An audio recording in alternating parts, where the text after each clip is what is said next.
இன்றைக்கி என்ன அப்படின்னா, துபாயில் ரமதான் மாதம் போய்கிட்டு இருக்கு இல்லையா? அப்போ சரி ஓகே, இன்றைக்கி போயிட்டு கடைக்கு போய்ட்டு ஒரு பலகாரம் வாங்கிட்டு வந்தேன். இந்த மாதத்தில் வந்துட்டு நிறைய பலகாரம் கிடைக்கும், வித்தியாசமாக ஸ்ட்ரீட் ஃபுட்டெல்லாம் நிறைய இருக்கும் அப்படின்னு சொல்லிட்டு சொன்னாங்க எல்லோரும்.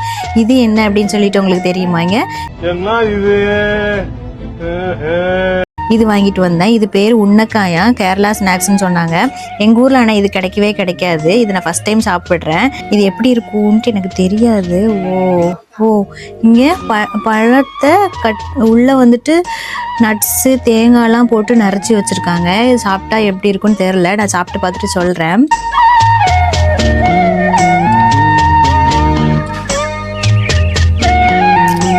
சூப்பராக இருக்குதுங்க. இந்த மாதிரி என்னெல்லாம் நிறைய வித்தியாசமான ஃபுட்டு எனக்கு கிடைக்கும் அப்படின்னு சொல்லிட்டு சொல்லுங்கள். நானும் போய் ட்ரை பண்ணுறேன். நீங்கள் இந்த மாதிரி வித்தியாசமாக இந்த மாதத்தில் சாப்பிட்டுட்டு இருக்கீங்கன்னு எனக்கு சொல்லுங்கள். அவ்வளோ பேர் என்ன மாதிரி நாணயமாக இருக்க மாட்டேன். அப்பப்போ காப்பி இறங்குது.